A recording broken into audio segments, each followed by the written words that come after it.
โอ้เฮามาฮอดเข้าป่าดงมานี่มีกำแพงพี่น้องสูงประมาณ4 เมตรมีหัวบัวเรียบร้อยมีหลักไฟเนาะแต่ว่าเขาบอลเขาว่าบอลแก่งคอเซ็นเตอร์ของจีนเนาะหลายปีแล้วพี่น้องเฮาสิพาพี่น้องเข้าไปเบิ่งเนาะนี่เห็นป่ะพี่น้องกลางดงเลยพี่น้องเลยกำแพงพี่น้องเนาะเขาเห็ดกำแพงสูงทับกวดทับยังใส่ได้พี่น้องเลยด้านนี้ก็จะมีคลองเลยพี่น้องเนาะคลองเลือกประมาณ5 เมตรนี่แหละเนาะโอ้ยาวสุดเลยเนาะความสามารถของเขาเป็นง่ายพี่น้องเนาะถือว่าเขามาเลาะหาเห็ดเนาะได้ยินแต่ชาวบ้านเพิ่นว่าเนาะเขาก็เลยลองมาเลาะบ้างเนาะด้านนี้ก็มีคลองเขาขุดคลองอ้อมเลยพี่น้องโอ้เขาขุดคลองอ้อมเลยพี่น้องเลยเลิก3-4 เมตรผมได้เนาะแต่ว่าเขาว่ามันหลายปีแล้วเนาะที่ตำรวจเขามาตำรวจจีนเนาะสมทบกับตำรวจสากลของลาวเนาะถือว่าจับไปแล้วว่าหลายปีเลยพี่น้องขุนคลองเนาะมีคลองพี่น้องมีคลองเนาะไปเฮาสิเข้าไปเบิ่งทางในเนาะพี่น้องเข้าไปเบิ่งทางในมันจะเป็นด้านนี้พี่น้องเนาะเฮาสิเข้าไปเบิ่งเนาะถือว่าถือบ่อนทำลายไปแล้วเนาะ3-4 ปี5 ปีขึ้นหลังพุ่นแหละไปเข้าไปเบิ่งน้ำกันไปเฮาสิย่างพาพี่น้องเข้าไปเบิ่งเนาะพูดพี่น้องเห็นเฮือนหลังขาวๆอยู่ดงพุ่นแถวนี้มันเป็นป่าลึกได้พี่น้องบ่แม่นที่นอกจากว่าพวก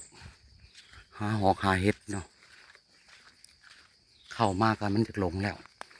แต่ว่าความสามารถของพวกเขานั้นสร้างเนาะ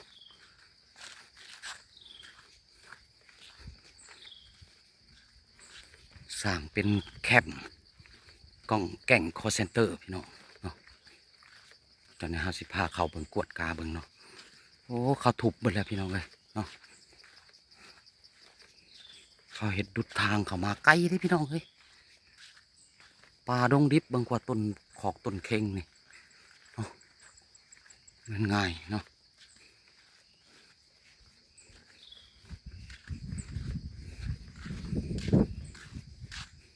โอ้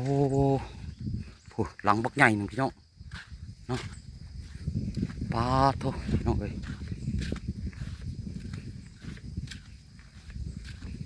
มีลักฟอกลักไฟครับแน่เลยเขาเดินเข้ามาพี่น้อง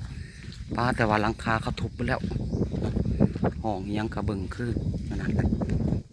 อ๋อตึกแถวใหญ่พี่น้องเนาะ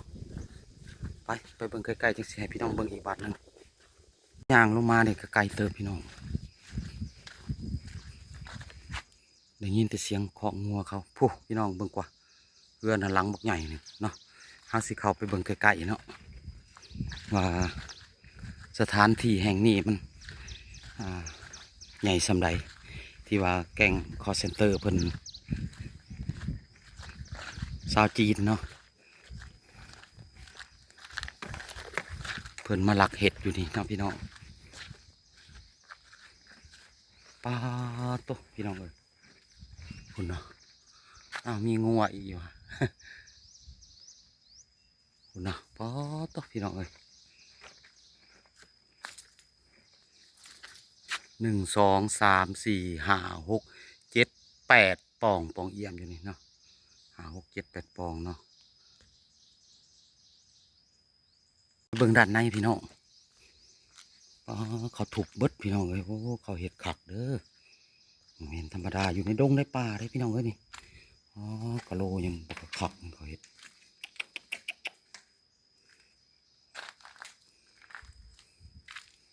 น่าจะแม่นห้องแต่งกินเนาะพี่น้องเนาะห้องแต่งกินของแก่งคอเซ็นเตอร์หลังคาถูกทุบเบิดนี่ห้องหนึ่งพี่น้องสายไผ่มันเดินคักขนาดเลยโอ้ส ารพัดเลยพี่น้องเลยโอ้ห้องน้ำอันนี้พี่น้องห้องน้ำส่วนตัวแต่งกินพร้อมเลยนี่เนาะแก้วสารพัดเลยแท้นี่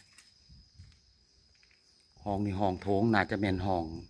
ปฏิบัติการมันแหละนี่เนาะตัวนี้เนาะลุงเอิงเลยมาอัปเดตให้เบิ่งพี่น้องพี่บ้านนี้มันจะเป็นแบบทางเดินเลยโอ้แก้วหลายพี่น้องเลยแก้ว พี่น้องเลยแต่ว่าถือพ่อแม่ปลาส้นถูกเอาเบิดสายปืนสายไผ่สายไผ่เขาใส่พ่อแม่น้อยๆเลยพี่น้องสายพวกใหญ่แล้วนี่เนาะโอ้นี่ก็ห้องหนึ่งห้องปฏิบัติการหรือว่าห้องหัวหน้ามันนะแบบว่าเนาะเมื่อเขาโยงสายพงสายไผ่พี่น้องนี่1 2 3 4 5ห้องนี่ก็ห้องแบบ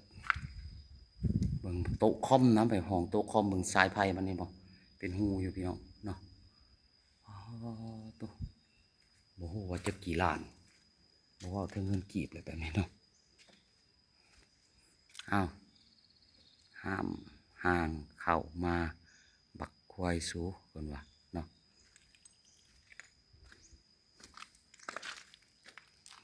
เห็นบ่ย่างอีก2 3ห้องพี่น้องมันจะมีห้องน้ำปิดเลยห้องใหญ่พี่น้อง5 เมตรคูณ7นี่แหละ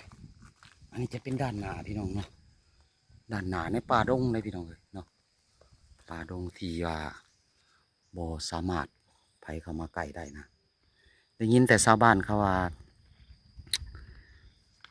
ใกล้เขาใกล้บ่ได้เลยพี่น้องเลยเนาะมันจะเอาแต่คนจีนโดยเฉพาะเลยแถวนี้เนาะคนจีนโดยเฉพาะได้เนาะ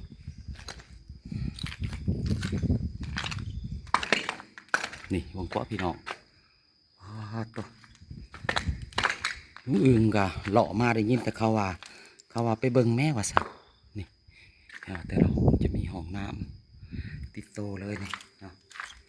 เขาทุบหมดแล้วพี่น้องเลยเนาะทุบหมดแล้วนี่มันเห็ดเป็นล็อกเด้อล็อกใหญ่นี่มี1 ห้องเนาะ2 ห้องนี่3 4 5โอ้10ไปเกือบ10ไปห้องเลยพี่น้องตัวเห็ดกว่าแต่ละห้องพี่น้องโมเมนธรรมดาเขาเห็ดเนาะ1 2 3 4 5 6 7 8ห้องพี่น้องเลยถ้าว่าจะมีคนจีนบักกล้ามใหญ่ๆได้อยู่นี่ถือว่าแต่หูอยู่ว่าหัวหน้ามันคนห้วนโหลนว่าสันไปเอาเมียอยู่บ้านลุงเอิงนี่แหละแต่ว่าเขาจับแล้วนี่เป็นบันไดทางขึ้น1 2 3 4 ขั้นพี่น้องบันไดมันเห็ด4 ขั้นพุ่นยาวขนาดเลยเดินแถวนี้จะเป็นเดินเนาะแต่ว่าสิ่งที่เขาเห็ดได้ที่สุดก็คือขุดคลองเลิกประมาณ4 5 เมตรพี่น้องเนาะคลองมันเลิกประมาณ4 5 เมตรผู้ใดเนาะ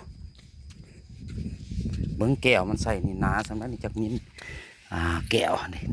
เป็นห้องกระจกดำเลยพี่น้องนี่ห้องกระจกดำเนาะลุงเอิงมาอัปเดตให้เห็นปะสถานที่หมันของแก่งคอเซ็นเตอร์แต่ว่าถือตำรวจลาวกับตำรวจจีนสากลถือว่าป่าปามเลยพี่น้องอยู่กลางป่ากลางดงพี่น้องเนาะ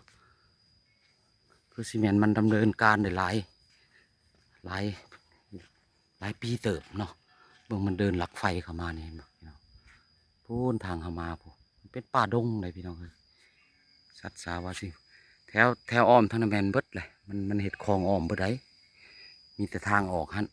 แบบว่าเลิกขึ้นบ่ได้แล้วนะเนาะถือว่าเจ้าสิคิดเข่ามาหรือว่ามีประตูเดียวเท่านั้นอัน2มาแล้วก็เพื่อสือว่ามีภัยเข่ามาหุ่นส่วนในคิดเต้นตนยนนี้แหละมันก็จัดการจะแหละเจ้าสิขามคลองไปก็บ่ได้มีแต่ป่าดงเลยเนาะป่าดงใหญ่เนาะพี่น้อง หลายปีแล้วเนาะ2-3 ปีแล้ว